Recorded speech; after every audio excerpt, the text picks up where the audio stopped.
Hello guys, good evening. I am Atul Kumar from sciencewala.com। यहाँ पे बेटा मैं 10th क्लास की जो दूसरी चैप्टर मैं बायो के लेने जा रहा हूँ, बहुत इंपॉर्टेंट है। और ये चैप्टर इतनी अच्छी है, मतलब इस चैप्टर को समझने का मतलब है कि आप 11th में जा कर के बहुत ही बखूबी आप न्यूरल कंट्रोल एंड कोऑर्डिनेशन को समझ सकते हैं। तो यहाँ पे हम लोग नर्वस सिस्टम करने वाले हैं। क्या करने वाले हैं? नर्वस सिस्टम, जो बहुत इंपॉर्टेंट है, आपका मिस्टीरियस पार्ट है। मतलब कि जो बोला जाता है ना कि हम लोग बोलते हैं कि ये इसमें बहुत रहस्य भरे हैं या ऐसे बहुत सारी चीज़ें हैं। आप सोचो कि ब्रेन एक ऐसा मिस्टीरियस पार्ट है जिसमें सिर्फ और सिर्फ जो है आपको गुच्छे ही गुच्छे दिखेंगे, मतलब कि नेटवर्क ही दिखेंगे, आपको जाल ही दिखेगा, वहाँ पे कुछ नहीं दिखेगा। और सोचो कि इतने बड़े बॉडी और इतने बड़े संसार को चलाने वाला यही ब्रेन है, ठीक है ना। जिसमें हम ब्रेन की जो बेसिक यूनिट की बात करेंगे तो आप जानते हो बेटा, ब्रेन के सेल्स होंगे। जिस तरह से हमारे बॉडी का सेल्स होता है उसी तरह से ब्रेन का सेल्स होगा, जिसको आप क्या कहते हो बाबू? आप क्या कहते हो? उसको कहते हो आप न्यूरॉन। इसको क्या कहते हो? न्यूरॉन या नर्व सेल उसको बोलते हो। क्या बोलते हो? नर्व सेल बोलते हो।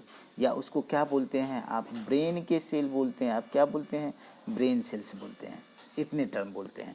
एक्चुअली हम लोग करने वाले हैं क्या? करने क्या वाले हैं? तो एक्चुअली आपको हम लोग जानते हैं न्यूरल कंट्रोल एंड कोऑर्डिनेशन। क्या? Neural control control and coordination. Coordination, neural control and coordination को करने वाले हैं। इसका मतलब है, अर्थात हम बात किसका करने वाले हैं बेटा? नर्वस सिस्टम का। किसका बात करने वाले हैं? नर्वस सिस्टम की बात करने वाले हैं। किसका बात करेंगे 10th वाले बच्चे?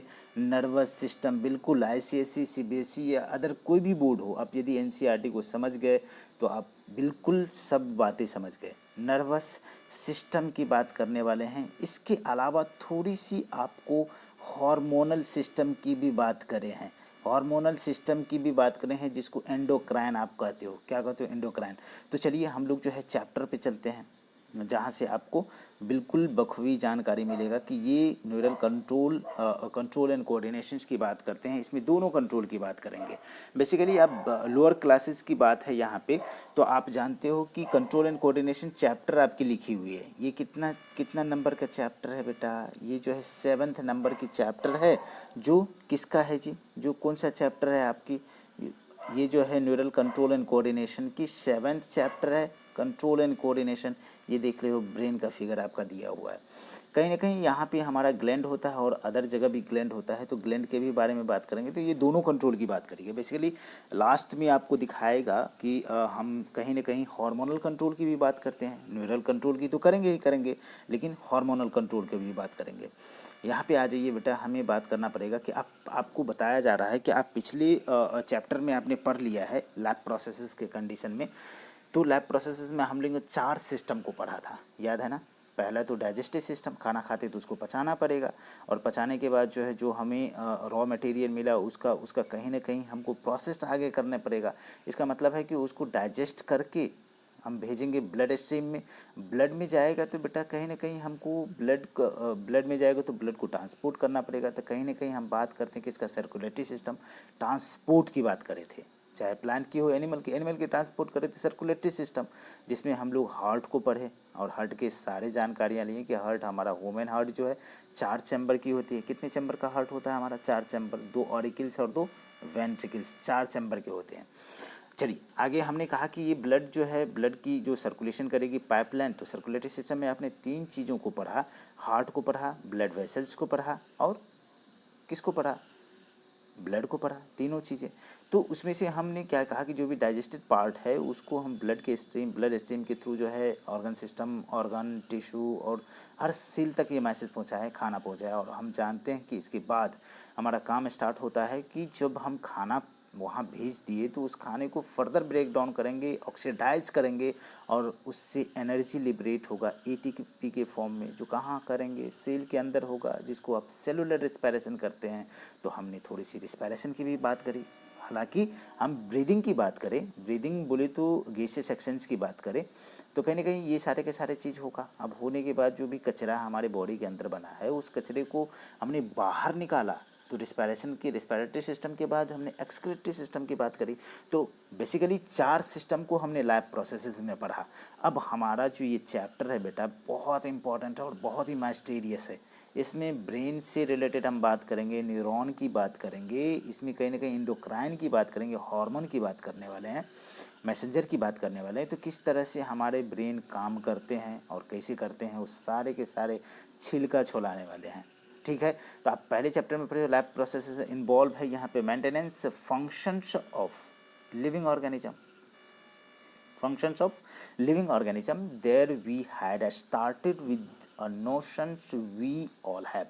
हम सबके पास कुछ न कुछ सोचने की क्षमता होते हैं, कुछ सोचते हैं, कुछ समझते हैं, जानते हैं, ठीक है ना। तो हम कहते हैं कि that if we see something moving, यदि हम कहते हैं कि पिछले चैप्टर में पढ़ा है कि यदि हम कह रहे हैं कि भैया कुछ चीज़ें जो है आपकी मूव कर रही है, कुछ चीज़ें चल रही है, तो इसका मतलब हमारे दिमाग में आता है कि it's a moment.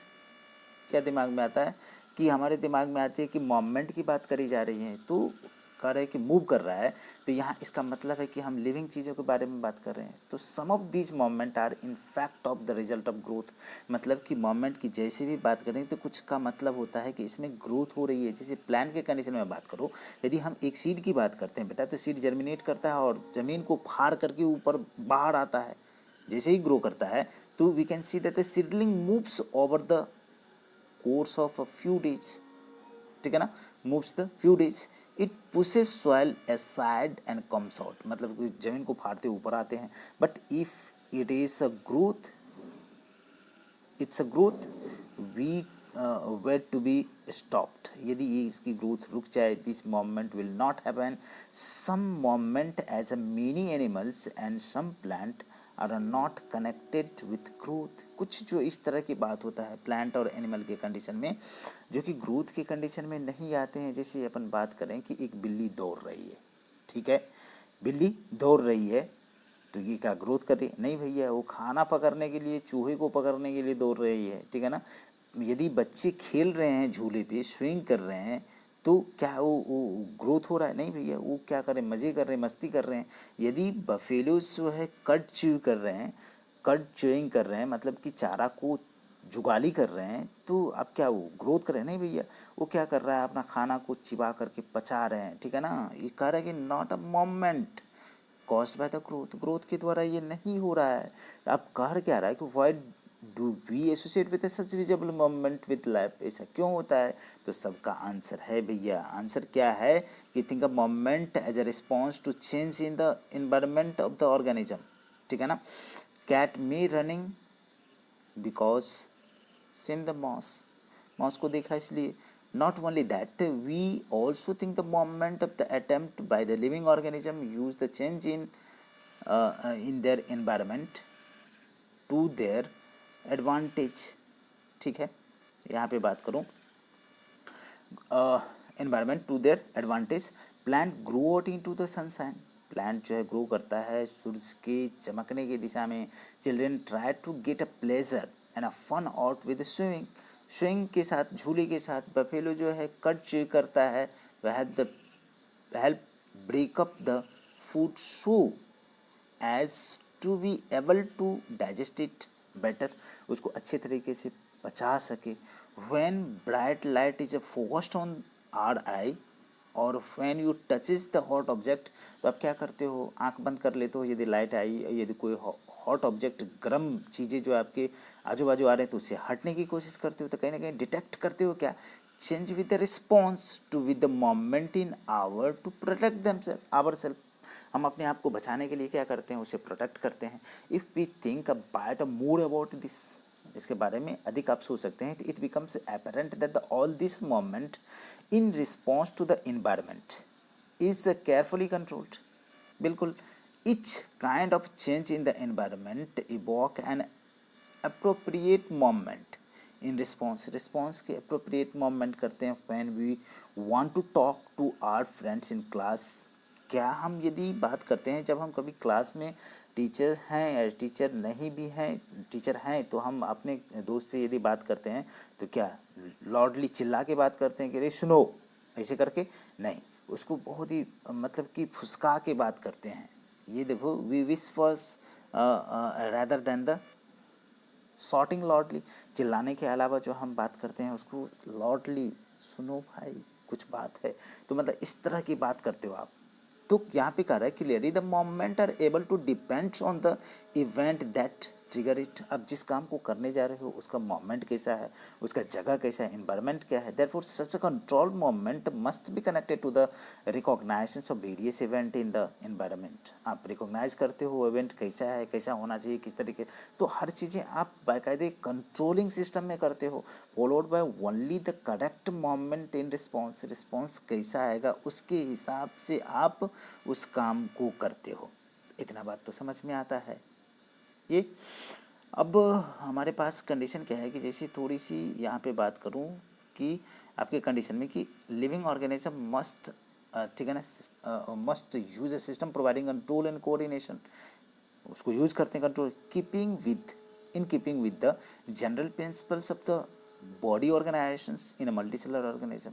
Body organisations की बात करते हैं मल्टीसेलुलर की कंडीशन में, specialised tissue use to provide these control and coordination activity. Tissue provide करता है। जैसे बात करें आप एनिमल की कंडीशन में बात करते हैं इसका नर्वस सिस्टम, हम बात करें in animal such control and coordinations are provided by the nervous and muscular tissue के द्वारा होता है, जो कि क्लास आप 9th में पढ़ चुके हो। किसी हॉट ऑब्जेक्ट को आप टच करते हैं तो आपको क्या फील होता है, किसी हॉट ऑब्जेक्ट को आप टच करते हो तो आपको क्या फील होता है, ये चलो यहाँ पे आते हैं हम लोग।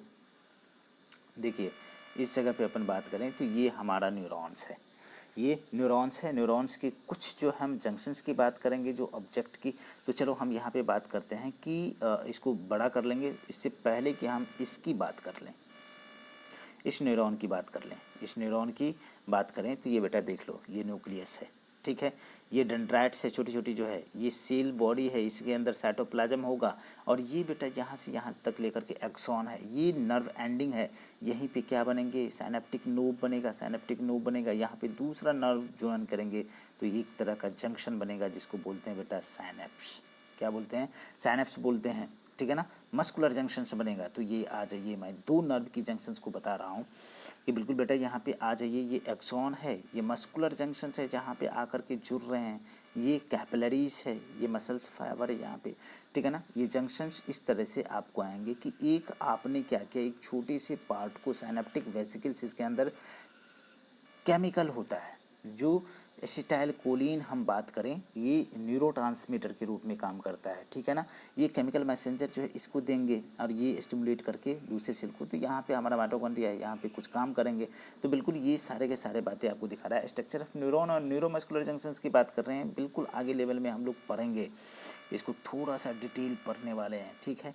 तो आ जाइए, सबसे पहले तो यहाँ अपन बात करें कि भैया object an urgent and dangerous situation for us. कोई चीज़ें हैं जो हमारे लिए क्या हो सकता है, डेंजरस हो सकता है, ठीक है ना। We need to detect it, हम उसको क्या करते हैं, पहचानते हैं। जैसे स्नेक बाइटिंग के लिए आए, आपके सामने खड़े हैं सांप, तो क्या आप सांप को पैर मारोगे या हाथ मारोगे या उसको पकड़ने जाओगे, नहीं ना भाई, उससे हटोगे, ठीक है ना। मतलब कि ठीक है ना, सिचुएशन पे डिपेंडेंट है कि ये जैसे मान लो कि आपने दरवाज़ा खोला, अपना कमरे का दरवाज़ा खोला, जस्ट दरवाजे के सामने आपको सांप है खड़ा, तो आप क्या करोगे भैया, 3 सिचुएशन आता है, 3F, फियर, फाइट, फ्लाइट। सबसे पहले दरवाज़ा खोलोगे तो आपको क्या हो जाएगा, डर तो होगा, बहुत डर होगा। तो 2 सिचुएशन वहाँ पे क्रिएट होता है, एक तो है कि भैया भाग लो और दूसरा है कि उससे फाइट करो, ठीक है ना। 2 सिचुएशन आए तो हम उस 3F के कंडीशन में, इमरजेंसी कंडीशन में जो है हमारे अंदर कुछ हार्मोन सिक्रेट होता है। आप जानते हो कि उसकी कंडीशन में आगे थोड़ी सी बात कर लेंगे, ठीक है ना। तो इपिनेफ्रिन, नॉर इपिनेफ्रिन करके होता है, हम बताएंगे वहाँ पे आगे चल के। तो कह रहा है कि अब आपको, अब we need to detect it, किस कौन सा सिचुएशन है, कैसा सिचुएशन है, उसको हम मतलब कि होल्ड करेंगे ना, रिस्पॉन्स टू इट, उस सिचुएशंस को होल्ड करेंगे। How do we detect that we are touching a hot object, कैसे डिटेक्ट करते हैं, all the information from our environment is detected by the specialised tip of some nerve cells. उस nerve cells के ending हमारे कहीं ना कहीं हाथ या पैर या जो भी पार्ट है उस जगह पे होगा, उस सेंस से फील करेंगे, वो रिसेप्टर होगा वहाँ पे जो लोकलाइज होंगे, जो हमारे सेंस ऑर्गन काम करेंगे। जैसे मान लो कि हम बात करते हैं कि भैया हमारे पास जो सेंस ऑर्गन 5 है, एक तो इंटरनल ईयर की बात करते हैं, कान की बात करेंगे, जो सुनने की बात करते हैं, हमारे बॉडी के बैलेंस की बात करते हैं। दूसरी कंडीशन है कि नाक, जो हमारे सूंघने के काम आते हैं, ऑल्फैक्शन के काम आते हैं, सूंघने का, स्मेलिंग का। जो हमारी आई है वो देखने का काम आता है। कहीं ना कहीं स्किन है तो वो टच करने का, रिसेप्टर प्रेशर की काम करता है वहाँ पे रिसेप्टर। और हमारा टंग है तो गैस्ट्रेटो रिसेप्टर, जो टेस्ट के लिए रिस्पॉन्सिबल होता है। तो हर पार्ट जो है, this receptor is usually located on the sense organ. ये सारे के सारे सेंस ऑर्गन पे होगा। हमने अभी बात करी ये सेंस ऑर्गन, जिसे बात करूँ हम इंटरनल ईयर की बात करते हैं, नोज की बात करते हैं, टंग की बात करते हैं। और gustatory receptor detect the taste with olfactory receptor will detect the smell. और स्किन टच की बात करेगा, दिस इन्फॉर्मेशन से acquired at the end of the dendritic tip. ये इन्फॉर्मेशन से एक्वायर करते हैं डेंड्राइटिक टिप, नर्व सेल्स के डेंड्राइट वाले पार्ट से। अब यहाँ पे बात कर रहा है कि सेट ऑफ केमिकल रिएक्शन से that create an electrical impulse. यहाँ पे एक केमिकल रिएक्शंस क्रिएट होते हैं। केमिकल रिएक्शंस जो है बनते हैं, वो केमिकल रिएक्शन जो है सेटअप तैयार होती है, क्रिएट करती है एक तरह का वेव, एक तरह का इम्पल्स, जिसको इलेक्ट्रिकल इम्पल्स बोलते हैं। ये इम्पल्स ट्रैवल करता है डेंड्राइट से कहाँ पे, सेल बॉडी, और सेल बॉडी से एक्सॉन। डेंड्राइट तो क्या होता है कि मेन पार्ट जो है सेल बॉडी, उस पर लगी हुई छोटी छोटी सी टहनियाँ होती है, ठीक है ना। ठीक है, at the end of the axon the electrical impulse set of the release of some chemical that is a neurotransmitter. बेटा हमने बात कर लिया है पीछे ही। यह केमिकल जो है अक्रॉस करती है, ये केमिकल क्या करते हैं, अक्रॉस करती है। ये केमिकल क्या करती है, अक्रॉस करती है। ये केमिकल क्या करती है, अक्रॉस करती है। ये केमिकल अक्रॉस द गैप, उस गैप को, जिसको साइनेप्स हमने कहा कि जो दो दो नर्व एंडिंग जहाँ पे जुड़ेंगे, एक इनिशिएटर और दूसरा जो है नर्व एंडिंग है, जहाँ पे साइनेप्टिक वेसिकल्स है, वहाँ पे साइनेप्टिक नोड के पास साइनेप्टिक वेसिकल्स होगा। उस वेसिकल्स में कुछ केमिकल्स होंगे जिसको न्यूरोट्रांसमीटर, जैसे हमने एक एग्जांपल दिया, acetylcholine. Start similar electrical impulse in a dendrite to the next neuron, दूसरे न्यूरॉन में जाने के जंक्शन के पास है। This is a general scheme to how nerve impulse travel in the body. A similar synapse finally allow the delivery of the such other cells, such nerve cells, such muscle cells और gland.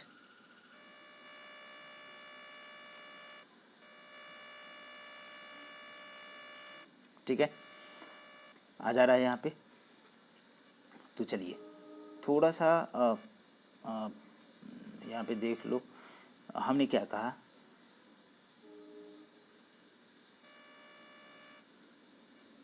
ठीक है। यहाँ पे synapse allow the delivery of the impulse neuron to the other cell के पास में, such a muscle cells gland, muscle cells. और ये ग्लैंड की बात करते हैं, इट इज थस नो, ठीक है ना, surprise that the nerve tissue is made up of an organise network of the nerve cells. या न्यूरॉन की बात करते हैं, ये specialise for the conducting the information via the electrical impulse. इसी इम्पल्स की जो न्यूरोट्रांसमीटर ने जनरेट करा chemically from the one part of the body to the another part, impulse message पहुंच गया। अब करें फिगर में आपने देखा 7.1 के कंडीशन में, define the part of the neuron where the information is acquired, जहाँ पे टचिंग हो रहा है वहाँ से एक्वायर किया, through which information travel as a electrical impulse, कहाँ से कहाँ, एक पार्ट से दूसरे पास, where this impulse must be converted into the chemical signals for onward transmissions. ये केमिकल सिग्नल बनेगा और दूसरे पार्ट को क्या करेंगे, ट्रांसमिट करेंगे। यहाँ पे दूसरी बात हमारे पास आ रहा है कि हमने बात किया कि बेटा यहाँ पे एक्टिविटी के कंडीशन में पुट सम शुगर इन, हमारे पास कह रहा है कि बेटा देखो हमने क्या करा कि आपको कुछ जो है शुगर दे दिया और उसको कहा कि खाओ बेटा, तो उसको टेस्ट लो। फिर हमने कहा क्या कि क्या करेंगे कि हम आपको शुगर दिए, बट क्या करते हैं कि किसी हम नोजल सिस्टम को, नाक को हम क्या कहें कि आप बंद कर दो, बंद कर दो, तो वहाँ पे आपको टेस्ट में कुछ डिफरेंसेस आएंगे। आप देख लो कि इस ये कंडीशन आपको सर्दी के समय में होगा, जब आपको क्या सर्दी लगेगी, नाक जाम हो जाए, तो उस समय में these differences of the sugar and food taste if you nose is a block. If so, why might this happen? We did not talk about the possible explanations in these kinds of differences. Do you come across a similar situation when you have a cold? जब आपको सर्दी लगती है तो same situations आ जाती है, तो बिल्कुल वहाँ पे टेस्ट का डिफरेंसेस आते हैं स्मेल की वजह से। तो what happens in a reflex action, reflex action में क्या एक्शन होती है उसकी मैं बात करता हूँ। बिल्कुल इम्पॉर्टेंट है बेटा कि रिफ्लेक्स एक्शन के बारे में बात करते हूँ तो ये पैवलोव नामक साइंटिस्ट ने क्या किया था, कुत्ते को क्या क्या खाना खिलाता था एक टाइम पे। चलो मैं एक कहानी सुनाता हूँ। एक पर्टिकुलर टाइम पे जो है उसको खाना खिलाया जाता था, लेकिन खिलाने का सिचुएशन होता था कि भैया हम क्या करेंगे कि खाना खिलाएंगे बट उसको घंटी बजा के। कैसे खाना खिला रहे हैं? घंटी बजा के, एकदम पर्टिकुलर। मान लो कि 10 बजे हम सुबह में उसको खाना खिला रहे हैं तो घंटी बजा के 10 बजा घंटी बजाया। डेली खिलाते खिलाते खिलाते खिलाते एक दिन हमने ऐसे क्या किया कि उसको बिना खाना का ही घंटी बजा दी है 10 बजे। तो क्या होता है कि उसके दिमाग में ये घंटी बजी, तो घंटी बजी तो कहीं ना कहीं उसका जो है जो भैया हम बात करते हैं हाइपोथैलेमस की, समझ में आ रहा है ना। तो वो क्या करते हैं, घंटी जैसे ही बजी तो उसके दिमाग में घंटी बजी तो उसके जो सेंटर है मतलब कि खाना खाने वाला हंगरी सेंटर हाइपोथैलेमस, ठीक है ना, उसमें घंटी बजी तो भैया कुछ ना कुछ केमिकल सिक्रेशन हुआ तो घंटी कहाँ तक आ गई, हमारे सिलेबरी गई, तो स्लाइवेशन से स्टार्ट हो जाती है वहाँ पे। ये तो एक एग्जांपल। दूसरे एग्जांपल कंडीशन है कि साइकिलिंग जब हम करते हैं बेटा, तो साइकिलिंग के कंडीशन में क्या करते हैं कि एक समय होता है जब हम उसको सीखते हैं, एक्वायर्ड करते हैं, ठीक है ना। तो एक्वायर्ड करें तो सीखते सीखते ऐसा सीन बनता है कि जब आपको कोई सिचुएशन आती है तो आपके हाथ पैर एकदम बिल्कुल काम करना स्टार्ट कर देता है। कि यदि मान लो कि हमें कोई सिचुएशन आया है कि बच्चे एक सामने आगे साइकिल चलाते चलाते आप क्या करते हैं, आपके हाथ तुरंत ब्रेक पे जाती है, घंटी पे जाती है, ठीक है ना। तो ये situations reflex, what happen in reflex action, क्या होता है उसकी मैं थोड़ी सी डिटेल यहाँ पे देता हूँ। यहाँ पे देख लो, इसकी बात मैं करूँ क्या, थोड़ा सा टाइम तो ज़्यादा है बट आ जाइए यहाँ पे, आ जाओ, ठीक है। यहाँ देखिए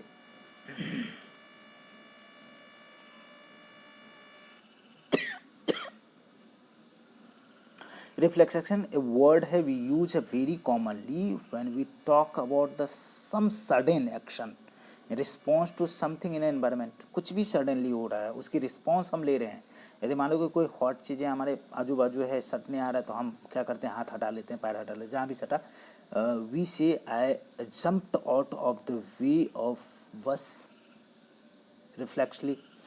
यदि हमारे सामने बस आ जाए या कोई भी चीज़ आ जाए तो वहाँ से हट जाते हैं। I pulled my hand back from the flame of flame से हम क्या करते हैं, जल्दी से हाथ हटा लेते हैं ताकि जल न जाए।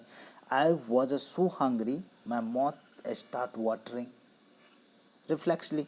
खाना जब देखे अच्छे से तो हमारे मुंह में पानी आ जाता है। What exactly do we mean, exact meaning क्या है। A common idea in all such examples is that we do something without a thinking about it, बिना सोचे समझे इसमें हो जाता है, या without feelings in control our reaction.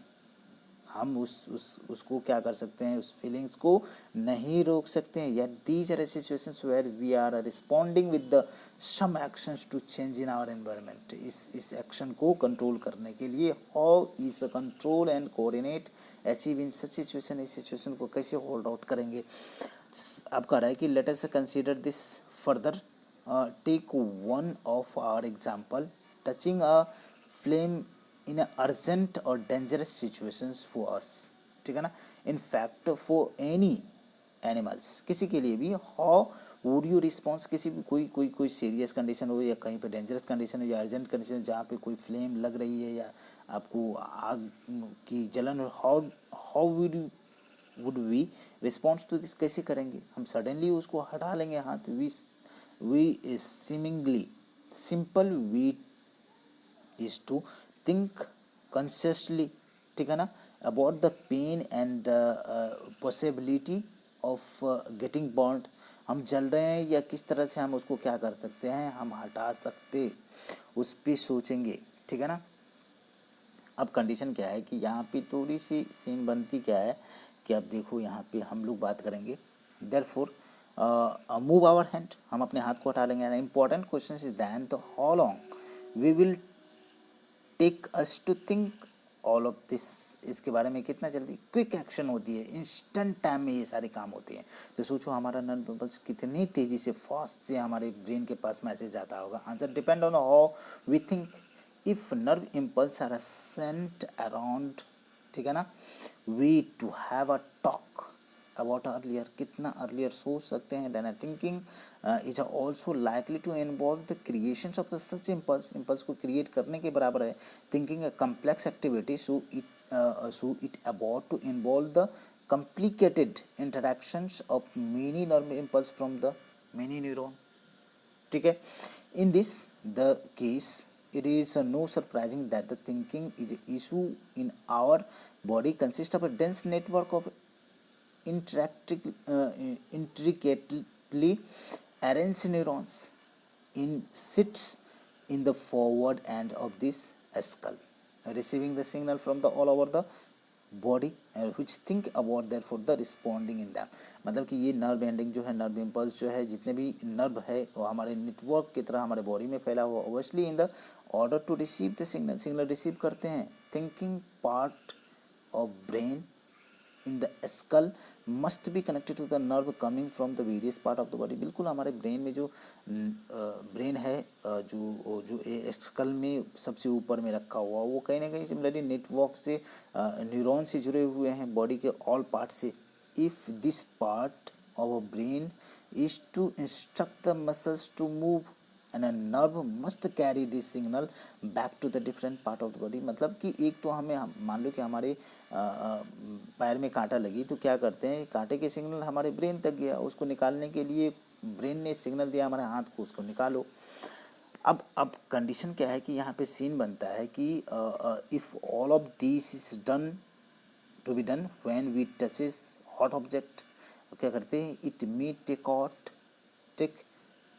Enough time for us to get hurt होने से पहले ही हम क्या करते हैं, how does the design of the body solve this problem rather than the having to think about the sensation of hurt. ठीक है ना, hit. If a nerve that detect a heat, we were to connect the nerve that move a muscle simple way, the process is detecting the signal or input of the response and it may put out the actions might be completed quickly. जैसे ही हमको कोई heat hot part जो touch किया, quick action होती है, such a connection is a commonly called reflex arc. उसको क्या बोलते हैं, reflex arc. We should such reflex arc connections be made between the input nerve and output nerve के condition में बीच में एक इंटरमीडिएट होते हैं जो दोनों को क्या करते हैं, सिग्नल देते हैं. Best place of course would at the point where they first meet each other and nerve from all over the body with the bundle of the spinal cord and their way of brain. Reflex arc are formed in this spinal cord itself. Also informations input also goes into the brain के अंदर के. अब हमारे पास होता क्या है कि यहाँ पे जैसे ही अपन बात करें तो इस जगह पे हम लोग बात करें यहाँ पे तो कहीं ना कहीं हमको यहाँ पे देखना पड़ेगा कि ये सारे के सारे बात हमने बात कर ली. ठीक जो है यहाँ पे of course reflex arc would involve in animal because a thinking process of brain not fast enough. In fact, the animals have a very little or none of the complex neuron network needed to thinking. So it is quite likely to reflex arc have involved in it as a sufficient way to functioning in the absence of true thought process. However, even after the common neuron network have come into the existence, reflex are continue to the more efficient for quick response. ठीक है, यहाँ पे हमारे पास है क्या कि ये आपको दिखता है कि एक छोटा सा पार्ट है, इसको आप देख लो.